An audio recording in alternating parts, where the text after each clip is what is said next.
Okay, this is a subject I mentioned before, but we really need to get deep into this. So let's do it today. We're going to talk about Chinese dialects. You can spend years studying Chinese and never actually touch the dialects.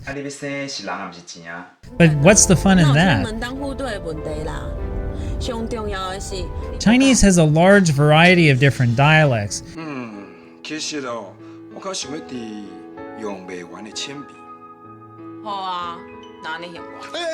And honestly, it's a lot of fun to try to learn these, even if you're not very good at them.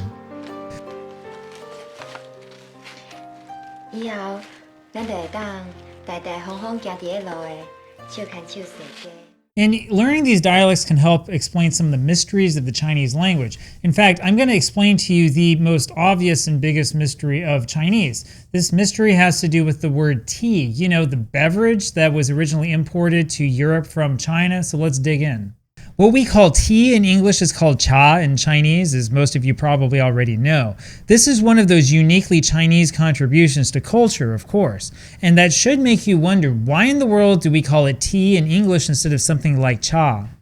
Now, the answer to that is complicated, believe it or not. Actually, tea is called cha in a number of languages, most prominently in languages that are very closely tied to China geographically. Now, the reason why we use words like tea seems to have something to do with how those tea leaves were exported centuries ago. But I'm not going to just tell you this, I'm going to show you this. Okay, so here's our good friend, the word cha, which means tea. And no, I'm not going to get into the older synonyms in classical Chinese since that's really boring. In Japanese, you call it cha, or basically the exact same thing. And in Korean, you can say cha, like in this example sentence, cha hanjan mandal ja, or let's make some tea. If you look at this map of East Asia, you can see that it's probably the case that the Korean peninsula and Japan were influenced by the northern Chinese way of pronouncing cha. It makes sense because of the geographic proximity. And if you ignore the dialects, you would think that the whole world should just call it cha, right? I mean, that's the word in Chinese. But of course, you don't want to ignore those dialects, do you? That's the reason why you clicked on the video. You're a geek like me, right? So let's dive in. Tea is pretty important in Taiwan as well as in nearby Fujian province. Of course, as you likely know, there's like a bajillion different dialects in Fujian province, and none of them sound even remotely like Mandarin Chinese. Anyway, when you get to some of the mean dialects in Fujian province, the word cha turns into something like da or da. It depends on where you are. This is the fascinating thing about those different dialects. In some places, it sounds a little bit close to the original language, except it sounds like people put their tongues in a different part of their mouth. But the more that you move like deep into the hinterlands of Fujian, when you go behind the mountains and the rivers and all of that stuff that used to be impassable in the old days, the more you go in, the more linguistic variation you will see. In Southern Min, you would wind up saying de, though I think that da is also possible in some places. And of course, places like Xiamen were important for trade, especially with the Dutch. Of course, Quanzhou didn't look anywhere near this developed back in the 16th century, sure, but it's easy to see that the Dutch traders just called the leaves whatever the locals called it when they bought it and shipped it out. So blame the Dutch, right? We love doing that, except it's not that simple. Different languages have different pronunciations, which I think is based on whether they ultimately got their tea through the Dutch or through a different source. Wikipedia shows us this helpful chart of different variations in different languages, some of which I can speak, but not all. Notice that Malay also used a derivative of the Southern Min word day, even though I really doubt that Malaysia was importing tea through the Dutch. Maybe it happened. And you can also see similar influence in Khmer, which is what is spoken in Cambodia, which is kind of odd, don't you think? And then there are some other languages that use a variant of sa or cha or even chai that might surprise you. Persian, for example, apparently uses a word closer to cha than de. And Portuguese also breaks with that European tradition by using the Northern Chinese pronunciation. Meanwhile, variants of the word chai have crept up over the ages, especially since the drink was somewhat modified after going through West Asia. And so you've got Russian and Mongolian saying something closer to chai than to cha, even though you would think that geography would give them a result similar to Japanese and Korean. Anyway, I think we can only guess as to the reason for this discrepancy, right? We don't have like perfect records from the past, but this gives you at least some insight into why dialects are really important to learn, or at least why it's important to understand that they exist and that things are different in different places. By the way, when it comes to tea, the most interesting dialectical differences come from the Wu languages, Wu Yu. This is where you see something like so or zo, depending on which language you speak. According to Forvo, Shanghaiese pronounces it as su. So I've got a really good friend who grew up in Suzhou. Now, the Suzhounese dialect is a pretty conservative Chinese dialect. You have to remember, this used to be the prestige dialect, not just of Wuyu, but of all of Chinese about 1,000 years ago. It's because of the influence of the great poets and writers from Suzhou. Anyway, she tells me that they still call it su in Suzhounese. Again, this is totally different from cha or de, and it just goes to show you how rich and how varied the Chinese dialects can be. Oh, and studying the dialects only becomes more fun from here, so I'll give you another really simple example. Even if you're a beginner in Chinese, you likely know this word, 知道, or to know. But what you likely don't know is that there's a huge number of synonyms for 知道 out there, at least one of which is prominent in Chinese literature. When you start getting into reading Chinese literature, you will run into the word 晓得 over and over again, and it means the same thing as 知道. And when you start mapping out the dialects of Chinese, you'll notice that 晓得 is prominently featured in a number of southern dialects, in particular in dialects of Wuyu.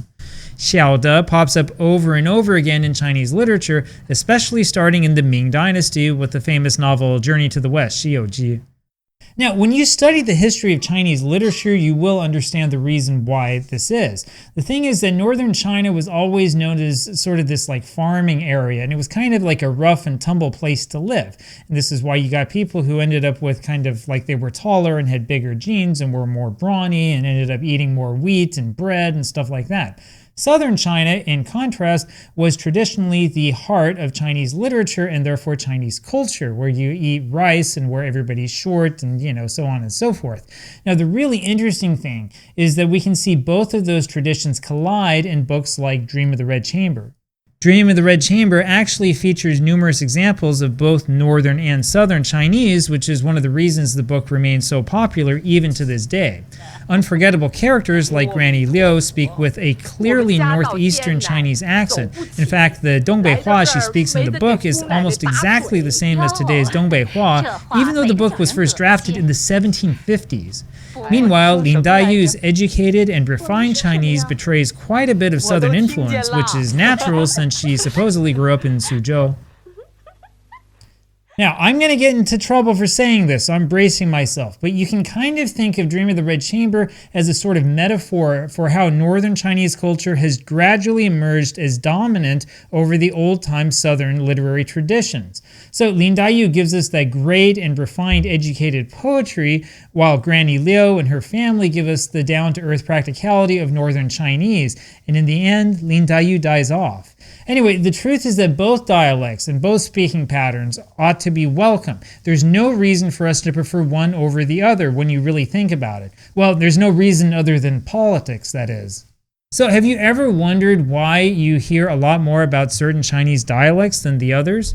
For example, Cantonese, which is referred to as Yue on this map, is a well-known variant of Chinese.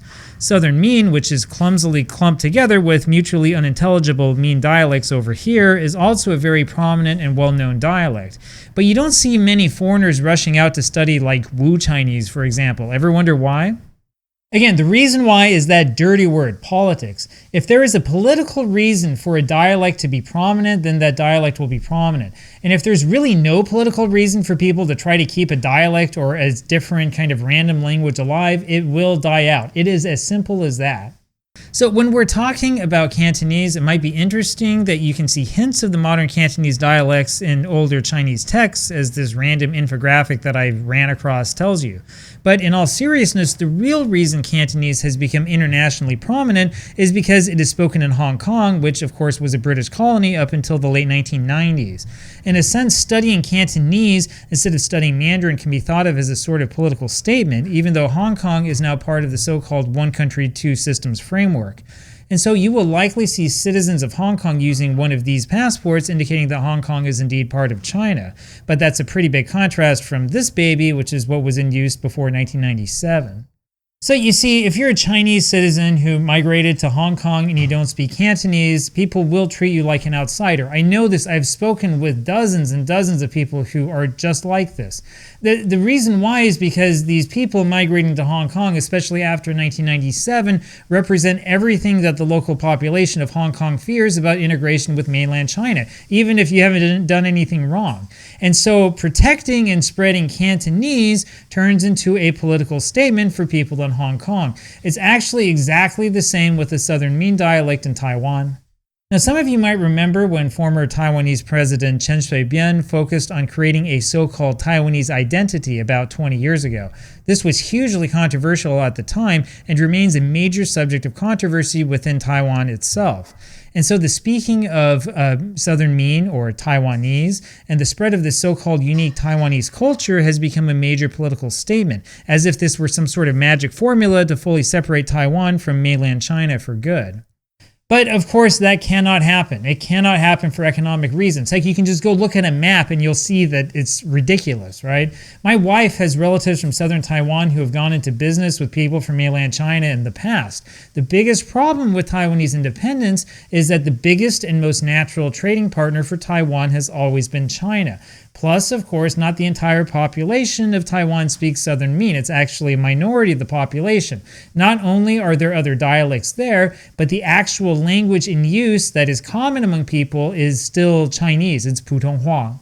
Jiang Jieshi, known to most of the world as Chiang Kai-shek, underwent a campaign to try and stop people from speaking dialects after he took over Taiwan in the late 1940s.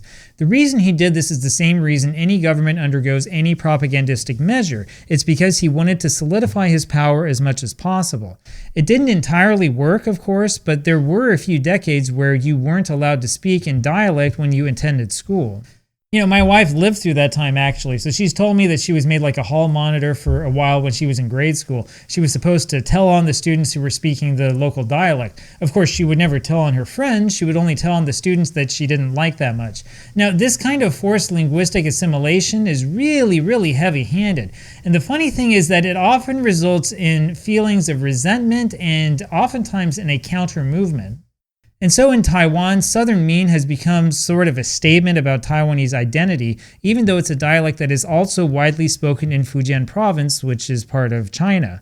Meanwhile, there is also some evidence of a Hong Kong national identity brewing, one that identifies itself exclusively with the Cantonese language. Of course, the funny thing is that you'd likely see people in both places focus on learning standard Chinese if all they saw were economic incentives. Why? Because China is so big and there's so many people and there's so much money to be made. Actually, dialects tend to die off precisely because they have been supplanted by languages that are more important to learn for economic reasons or sometimes even political reasons. For example, the southern dialects of the United States have actually become more prominent since the end of the Civil War, not less. These designations are not necessarily scientific, but they give you kind of an idea of what's going on, and it really does make a difference in some of these places if you're talking country instead of speaking highbrow American English. But in most of the world, you will see that these kinds of dialects are slowly dying out. In fact, there's a very specific pattern that distinguishes the dialects that fade away from the ones that tend to live on. For example, higher educated people in Germany will speak Hochdeutsch instead of a dialect like Bayerisch. And in countries like Norway, you wind up with Nynorsk trying to fight that good fight against the heavily Danish-influenced Bokmål, but my understanding is that it's really fighting a losing battle. So the problem is that there's really no political movement behind either one of those languages. So even if Nynorsk were to die out tomorrow, the existence of Bokmål does not mean that Denmark will suddenly conquer Norway. And having studied Danish myself, I can assure you that spoken Danish has absolutely nothing to do with the written language anyway, so they're okay. Now, Bavaria is not likely going to redevelop its own distinct national identity and become its own country like it was briefly in the 1920s or whenever that was. In fact, with the growth of the European Union, I have to wonder if the day will come when European children reject studying their mother tongue in favor of focusing on English because it has become the lingua franca of the European Union. Anyway, I would love to know what you guys think about that. Meanwhile, in the United States, that country speak has become so politically significant that certain politicians make a career out of using it. For example, George W. Bush may have seemed like a laughingstock to more educated people, but he knew how to talk directly to his audience. In that sense, he was actually very similar to former President Bill Clinton. Both men knew the power of accent and dialect in convincing voters that they are one of us.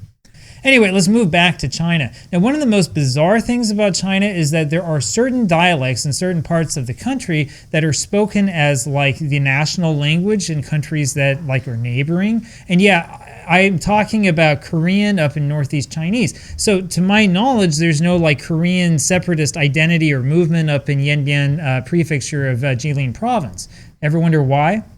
In the sake of full disclosure, I have to admit that Yanbian is my absolute favorite place in all of China. In all seriousness, I would go move there and live there if I could.